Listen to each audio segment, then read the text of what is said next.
Gurukul online learning নেটওয়ার্কের আজকের ক্লাসে তোমাদের সবাইকে স্বাগতম। আমি সারোয়ার হোসেন। আজকে আমরা জীববিজ্ঞান প্রথম পত্রের প্রথম অধ্যায়ের দ্বিতীয় ক্লাস, এই দ্বিতীয় ক্লাসে আমরা কোষের সংজ্ঞা, দ্বিতীয় ক্লাসে আমরা যেসব শিখবো সেগুলো হচ্ছে গিয়ে কোষের সংজ্ঞা, কোষের প্রকারভেদ। সেটা হচ্ছে গিয়ে তিনটা বেসিসে আমরা কোষের প্রকারভেদ করব। সেটা হচ্ছে শারীরবৃত্তীয় কাজের ভিত্তিতে, নিউক্লিয়াসের গঠনের ভিত্তিতে, আর হচ্ছে উদ্ভিদ কোষ ও প্রাণী কোষের ভিত্তিতে। তো আর হচ্ছে আমরা আরেকটা স্পেশাল টপিক নিয়ে আলোচনা করব, সেটা হচ্ছে আদি কোষ আর প্রকৃত কোষের মধ্যে পার্থক্য। তো আমাদের প্রথম টপিক হচ্ছে কোষের সংজ্ঞা।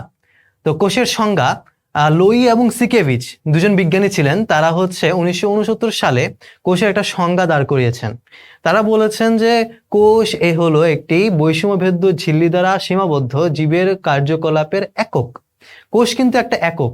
যেমন একটা বিল্ডিং তৈরি করার জন্য বা একটা ঘর তৈরি করার জন্য যেমন একক লাগে, একটা ইট হচ্ছে গিয়ে সেই ঘরের একক। সেখানে অনেকগুলো ইট মিলে হচ্ছে একটা ঘর বা একটা বিল্ডিং তৈরি হয়। ওরকম কোষ হচ্ছে আমাদের বডির একক। অনেকগুলো কোষ মিলে একটা বডি তৈরি হয়।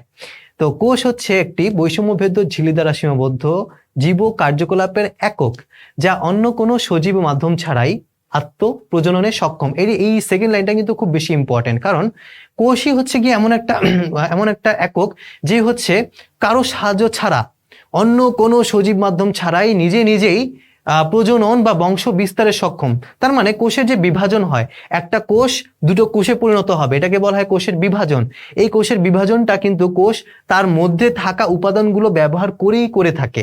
তার কিন্তু অন্য বাইরে থেকে কারো সাহায্য লাগে না, বা অন্য কেউ এসে ওই কোষটাকে বিভাজন করে দিয়ে যায় না, সে নিজেই বিভাজিত হয়। যেরকম আমাদের হচ্ছে সন্তান সন্ততি হয়, আমাদের বংশধর হয়, আমাদের বংশবৃদ্ধি হয়। শুধু আমাদের না, পৃথিবীতে যত জীব আছে প্রত্যেকেরই কিন্তু বংশবৃদ্ধি হয়। ওরকম কোষেরও বংশবৃদ্ধি হয়। কোষও হচ্ছে গিয়ে আত্মপ্রজনন করতে পারে। তো কোষ হচ্ছে একটা বৈষম্যভেদ্য ঝিল্লি দ্বারা সীমাবদ্ধ জীব কার্যকলাপের একক। এখানে আমাদের বুঝতে হবে বৈষম্যভেদ্য ঝিল্লি জিনিসটা কি।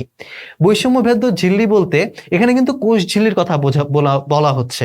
কোষ ঝিল্লি হচ্ছে এক ধরনের বৈষম্যভেদ্য ঝিল্লি।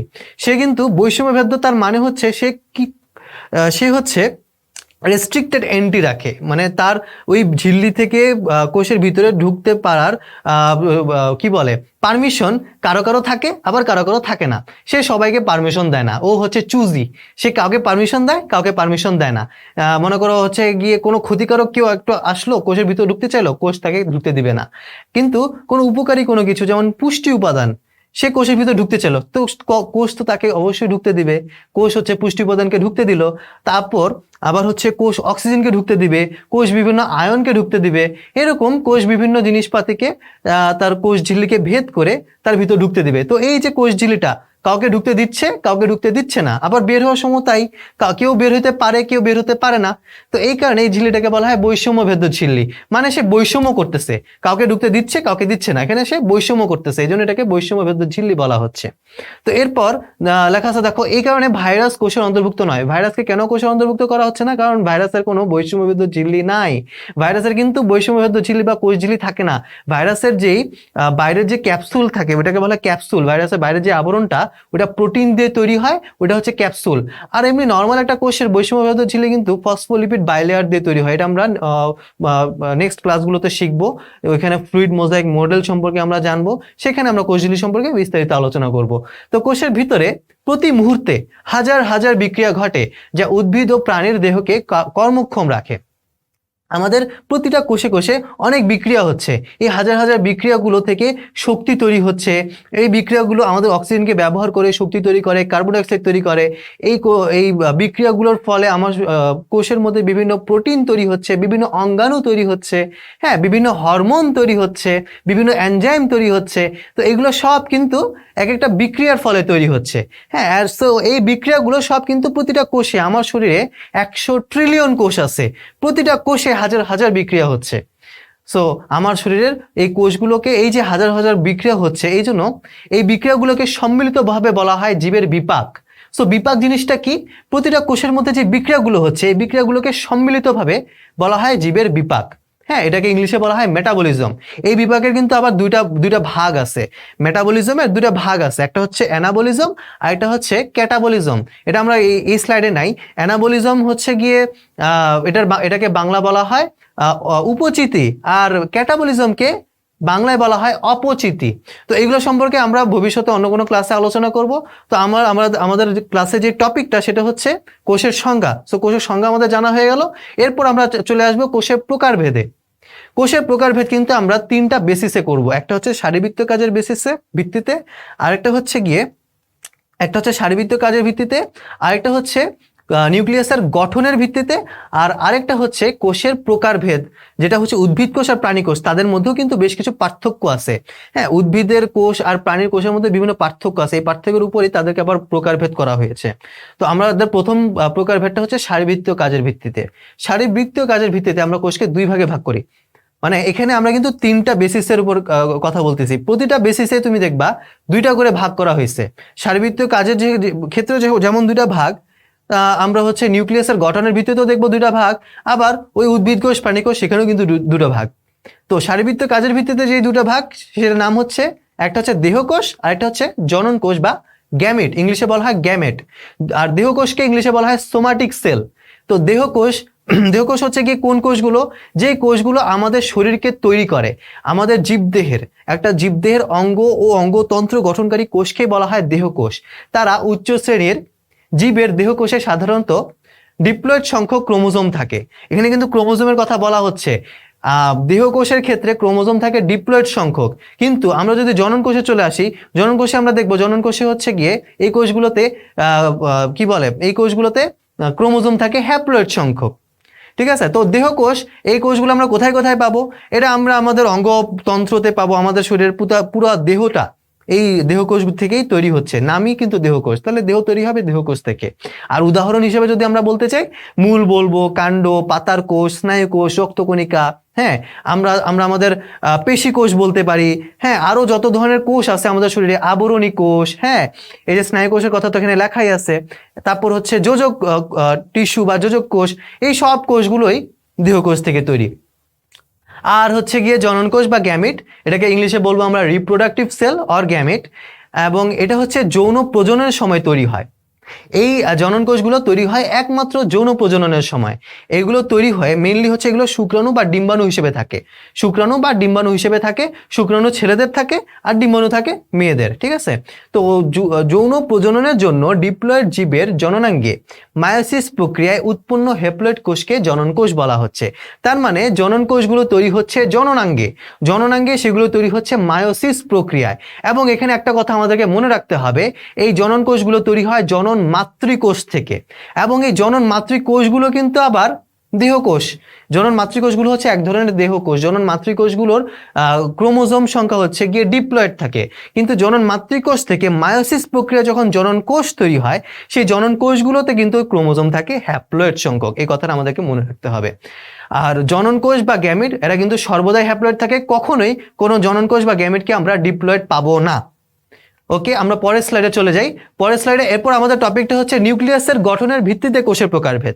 এখানে আমরা কোষের প্রকারভেদ করব নিউক্লিয়াসের গঠনের ভিত্তিতে। তো নিউক্লিয়াসের গঠনের উপর ভিত্তি করে আমরা এখানেও কিন্তু আমরা কোষকে দুই ভাগে ভাগ করব। একটা হচ্ছে আদিকেন্দ্রিক কোষ আর একটা হচ্ছে প্রকৃত কেন্দ্রিক কোষ। আদিকেন্দ্রিক কোষকে সংক্ষেপে আমরা আদিকোষ বলবো, আর প্রকৃত কেন্দ্রিক কোষকে আমরা সংক্ষেপে বলবো প্রকৃত কোষ। আদিকেন্দ্রিক কোষকে আবার ইংলিশে বলা হয় প্রোক্যারিওটিক সেল। প্রোক্যারিওটিক এই নামটার অর্থ হচ্ছে, প্রো মানে হলো বিফোর বা কোনো কিছুর আগে তৈরি হওয়া, যে আগে তৈরি হয়েছে সে হচ্ছে প্রো। ঠিক আছে, আদি, বাংলায় বলে আদি। এবং ক্যারিওটিক, এই ক্যারিওটিক কথাটা আসছে ক্যারিয়ন থেকে।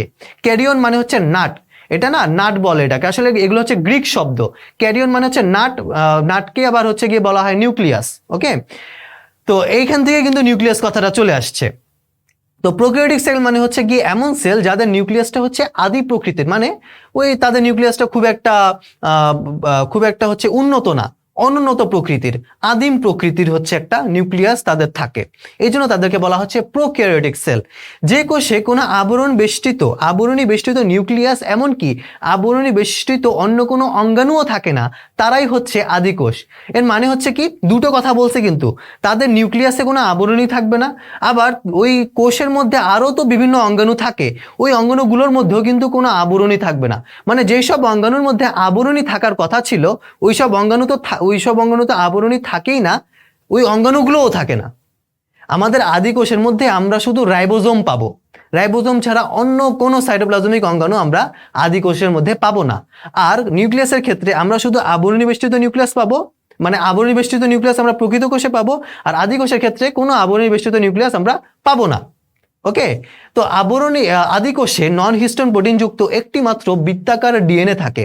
আদি কোষে নন হিস্টোন প্রোটিন যুক্ত একটি মাত্র বৃত্তাকার ডিএনএ থাকে, যা সাইটোপ্লাজমে মুক্তভাবে অবস্থান করে। মুক্তভাবে কেন অবস্থান করবে? কারণ তার আবরণী নাই। হ্যাঁ, এবং নন হিস্টোন প্রোটিনের মানে কি, আমাদের কি বলে, নিউক্লিয়াসের মধ্যে দুই রকম প্রোটিন থাকে, একটা হচ্ছে হিস্টোন প্রোটিন আর একটা হচ্ছে নন হিস্টোন প্রোটিন। হিস্টোন প্রোটিনটা আমরা পাই প্রকৃত কোষীদের ক্ষেত্রে, আর নন হিস্টোন প্রোটিনটা আমরা পাই আদি কোষীদের ক্ষেত্রে।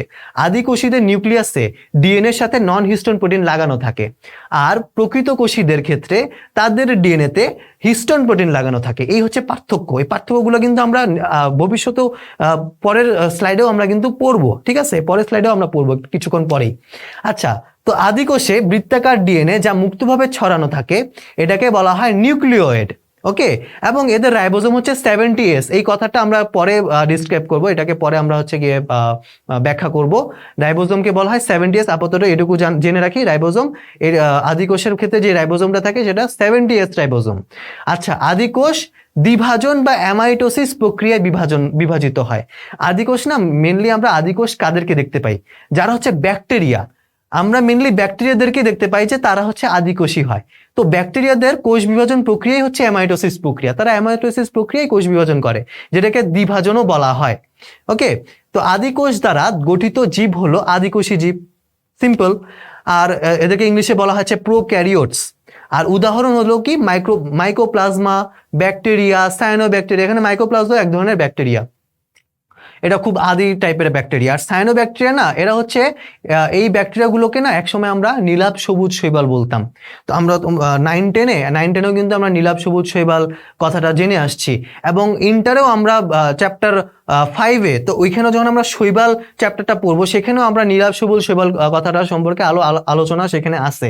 সেখানে কিন্তু বলা হবে কেন নীলাভ সবুজ শৈবালকে বর্তমানে সায়ানোব্যাকটেরিয়া বলা হয়। তো মনেরা রাজ্যের সব জীবই হচ্ছে আদিকোষী।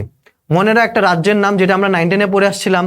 মনেরা, প্রোটিস্টা, ফানজাই, প্লান্টি, অ্যানিমেলিয়া, এই 5টা রাজ্য কিন্তু আমরা 9-10-এ পড়ে আসছিলাম। এর মধ্যে প্রথম রাজ্যটাই হচ্ছে মনেরা রাজ্য, এবং এই রাজ্যে যত জীব আছে সবাই আদিকোষী। কোনো প্রকৃতকোষী জীব আমরা মনেরা রাজ্যে পাবো না। ওকে, আচ্ছা, এবং আদিকোষে কিন্তু অবাধ শোষণ ঘটে, এই কথাটা ইম্পর্টেন্ট। আদিকোষের ক্ষেত্রে অবাধ শোষণ ঘটে। অবাধ শোষণ তার মানে কি? এর মানে হচ্ছে আদিকোষীরা তাদের শ্বসনের জন্য তাদের কিন্তু অক্সিজেনের প্রয়োজন হয় না। অক্সিজেনের প্রয়োজন যদি হইতো তাহলে তাদের শ্বসনটা হইতো সবাধ শোষণ।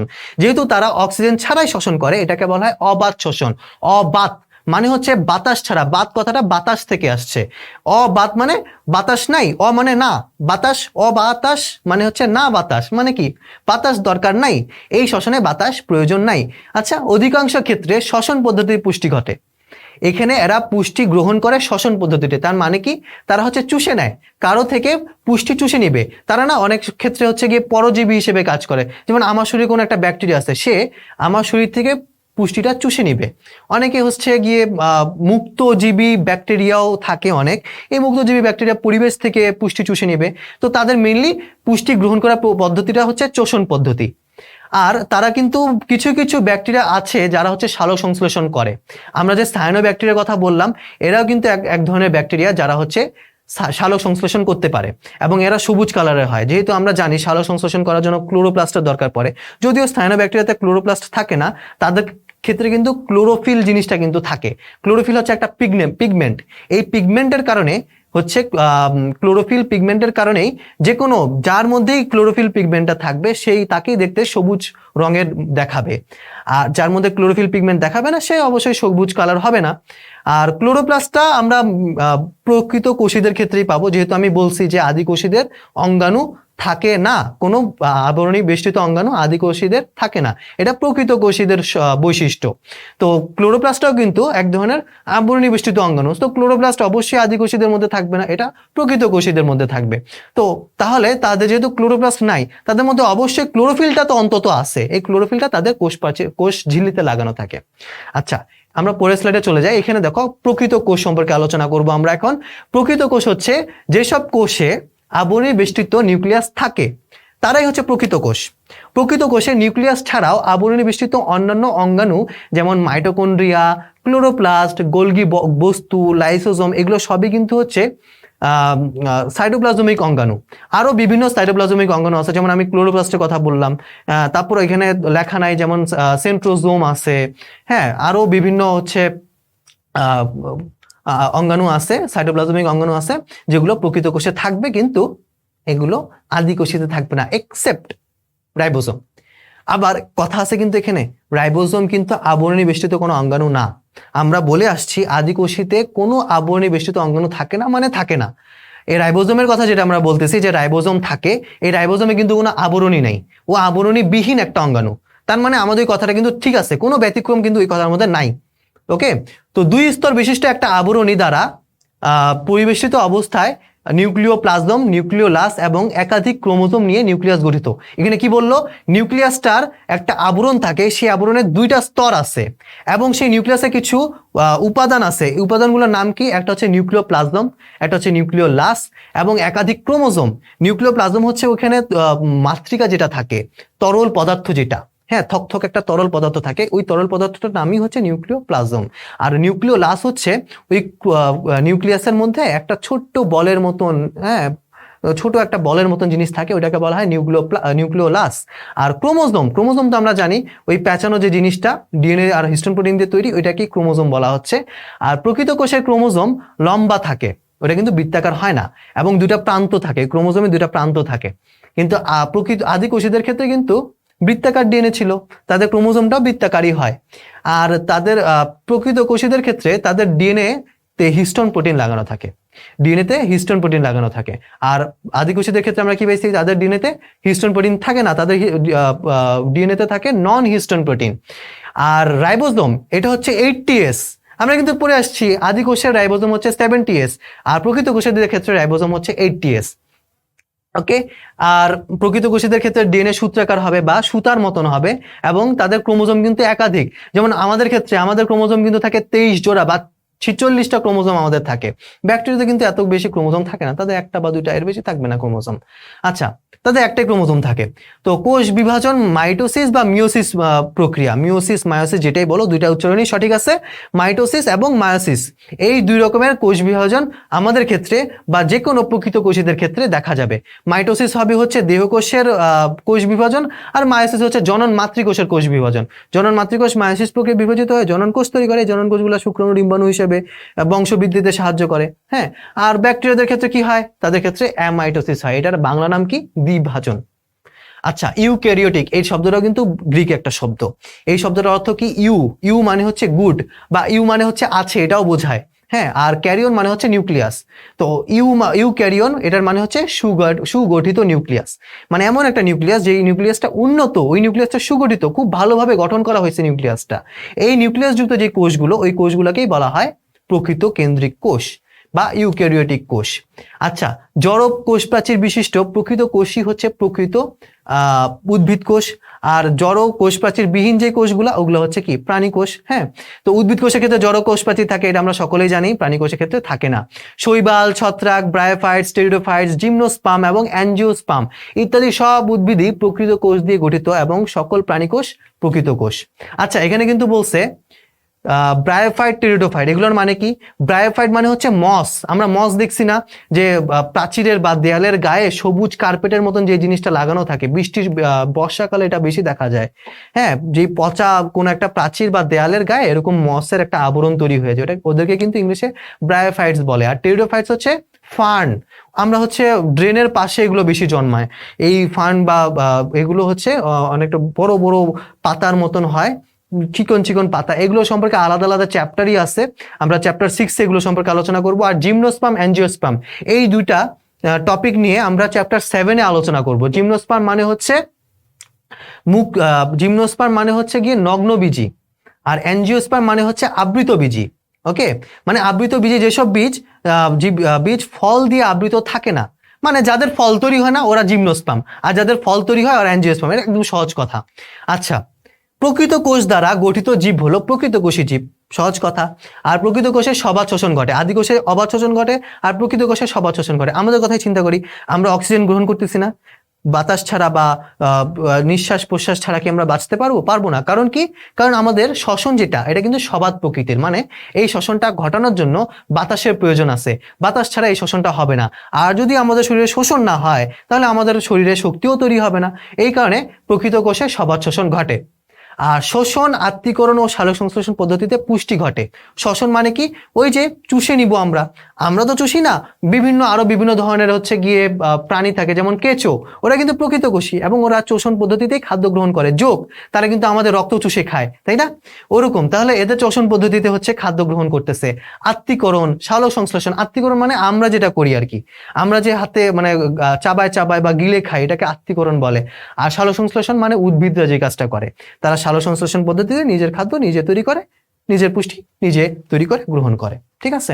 আচ্ছা, পরের স্লাইডে চাই আমরা আদিকোষ আর প্রকৃত কোষের মধ্যে পার্থক্য। এইটা নিয়ে কিন্তু আমরা অলরেডি আলোচনা করে ফেলছি, আদিকোষ আর প্রকৃত কোষের মধ্যে পার্থক্য। তার আগে হচ্ছে কি আমরা একটু দেখি যে সম্ভবত প্রথম প্রকৃত কোষী এবং বহুকোষী জীব হচ্ছে বঙ্গীয় মরফা পিউবিসেন্স, এটা বলে বঙ্গীয় মরফা পিউবিসেন্স নামক লোহিত শৈবাল। মানে এটা একটা লোহিত মানে হচ্ছে লাল লাল কালারের হয় এই শৈবালটা দেখতে। এটা হচ্ছে প্রথম প্রকৃত কোষী এবং বহুকোষী জীব। সম্ভবত বলছে, কিন্তু তারা কিন্তু শিওর না, বিজ্ঞানীরা শিওর না, তারা গবেষণা করে দেখছে যে সম্ভবত এইটাই হচ্ছে কি এমন একটা শৈবাল যা সর্বপ্রথম একটা প্রকৃত কোষী জীব, যেটার ফসিল 1200 মিলিয়ন বছর পূর্বের শিলা থেকে আবিষ্কার করা হয়েছে। মানে এটা একটা ফসিল পাওয়া গেছিল এবং এটার হচ্ছে গিয়ে এজ কাউন্টিং করে দেখা গেছে যে 1200 মিলিয়ন বছর আগের এই ফসিলটা। তো 1200 মিলিয়ন মানে কি? 1200 মিলিয়ন মানে হচ্ছে গিয়ে 120 কোটি বছর আগে, 120 কোটি না, 1200 মিলিয়ন মানে হচ্ছে মোটামুটি 10 মিলিয়নে 1 কোটি, তো 1200 মিলিয়ন মানুষ 120 কোটি। হ্যাঁ, ঠিকই আছে, 120 কোটি বছর পূর্বের শিলা থেকে আবিষ্কৃত হয়েছে। আমাদের পৃথিবীর বয়স কত? 500 কোটি বছর। আমাদের পৃথিবীর বয়স 450 থেকে 500 কোটি বছর হয়ে থাকে। তো এখানে হচ্ছে 1200 কোটি বছর আগে একটা শৈবাল খুঁজে পাওয়া গেছে। এবং বিজ্ঞানীরা কিন্তু ধারণা করে যে আজ থেকে 250 কোটি বছর আগে পৃথিবীতে প্রথম জীবনের অস্তিত্ব পাওয়া গেছে। এবং ওই জীবনগুলো ছিল আদিকোষী, অবশ্যই আদিকোষী। এবং 1200 কোটি বছর আগে, 1200 না, 120 কোটি বছর আগে, দেখো 250 কোটি বছর আগে আমরা পাচ্ছি আদিকোষ, আর 120 কোটি বছর আগে আমরা পাচ্ছি কি? প্রকৃত কোষ। এই হচ্ছে কাহিনী। তো বড় স্ত্রী গ্যামেট এবং ছোট পুং গ্যামেট দ্বারা এর জনন ঘটে। সব জায়গায় কিন্তু ঘটনাটা ঘটে, ম্যাক্সিমাম জায়গায় স্ত্রী গ্যামেট বা ডিম্বাণুটা সবসময় বড় হয়, আর পুং গ্যামেট বা শুক্রাণুটা ছোট হয়। আচ্ছা, এখন আমরা আদিকোষ প্রকৃত কোষের পার্থক্যতে চলে আসি। এই ছকটা আমরা দেখতে পাচ্ছি, এই ছকটা কিন্তু আমাদের আলোচনা করা অলরেডি হয়ে গেছে, আমরা একটু রিক্যাপ করে ফেলি। নিউক্লিয়াস মেমব্রেন আদিকোষের ক্ষেত্রে থাকে না, প্রকৃত কোষের মধ্যে থাকে। সুগঠিত নিউক্লিয়াস আদিকোষের থাকে না, প্রকৃত কোষে থাকে। ডিএনএ আদিকোষের বৃত্তাকার থাকে, প্রকৃত কোষের কি থাকে? সূত্রাকার বা সুতার মতো। আর সাইটোপ্লাজমিক অঙ্গাণু আদিকোষের থাকে শুধু রাইবোজোম থাকে, আর প্রকৃত কোষের তো রাইবোজোম থাকেই, সাথে অন্য যত অঙ্গাণু আছে সবই প্রকৃত কোষের মধ্যে থাকে। আর রাইবোজোমের ধরন, এটা হচ্ছে আদিকোষের ক্ষেত্রে 70s আর প্রকৃত কোষের ক্ষেত্রে 80s। ব্র্যাকেটে যে কথাগুলো বলছে ওগুলা আমাদের জানার দরকার নেই। তবে ক্লোরোপ্লাস্ট ও মাইটোকন্ড্রিয়া এদের কিন্তু 70s রাইবোজোম পাওয়া যায়, এবং এটা নিয়ে আমরা আলোচনা করব ইনশাল্লাহ। এই যে আমরা হচ্ছে গিয়ে এন্ডোসিম্বায়োসিসের কথা বলছিলাম না আগের ক্লাসে? এন্ডোসিম্বায়োসিসে কি বলছিলাম? যে ক্লোরোপ্লাস্ট এবং মাইটোকন্ড্রিয়া এরা হচ্ছে এক সময় ব্যাকটেরিয়া ছিল, এবং এরা যখন প্রকৃত কোষ বা কোন একটা শৈবাল, প্রকৃত কোষ কোন একটা শৈবাল সাপোজ এদেরকে খেয়ে ফেলছে, খেয়ে ফেলার পর তাদের মধ্যে এদের মধ্যে একটা মিথজীবী সম্পর্ক তৈরি হয়েছে। এই মিথজীবী সম্পর্কের ফলে কি হয়েছে, মাইটোকন্ড্রিয়া হচ্ছে শক্তি তৈরি করে শৈবালকে দিত, শৈবাল হচ্ছে তার বিনিময়ে মাইটোকন্ড্রিয়াকে সুরক্ষা দিত। আবার ক্লোরোপ্লাস্ট খাবার তৈরি করে শৈবালকে দিত, শৈবাল সেই বিনিময়ে ক্লোরোপ্লাস্টকে সুরক্ষা দিত। যেহেতু শৈবাল একটা হচ্ছে গিয়ে বড় একটা কোষ, তার মধ্যে ক্লোরোপ্লাস্ট আশ্রয় নিছে, তো শৈবাল ক্লোরোপ্লাস্টকে আশ্রয় দিছে, আর ক্লোরোপ্লাস্ট আর মাইটোকন্ড্রিয়া কি করছে, শৈবালকে পুষ্টি দিছে, পুষ্টি আর শক্তি।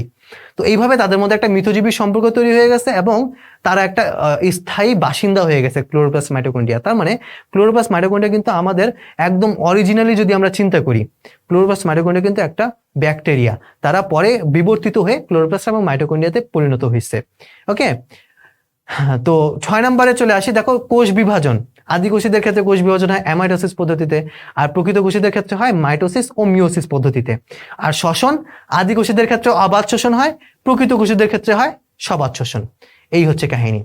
আর আমাদের শেষ টপিক যেটা হচ্ছে উদ্ভিদ কোষ আর প্রাণী কোষের মধ্যে প্রকারভেদটা, যে আমাদের হচ্ছে প্রকৃত কোষী জীবদেহে সুগঠিত নিউক্লিয়াসের ভিত্তিতে উদ্ভিদ ও প্রাণী কোষের গঠন এক হলেও এদের মধ্যে সামান্য কিছু পার্থক্য রয়েছে।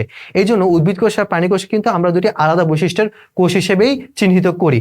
এবং আমরা যে জীববিজ্ঞান প্রথম পত্রটা নিয়ে যে আলোচনা করতেছি, এই জীববিজ্ঞান প্রথম পত্রের আমরা কিন্তু মেইনলি উদ্ভিদ সম্পর্কে আলোচনা করব।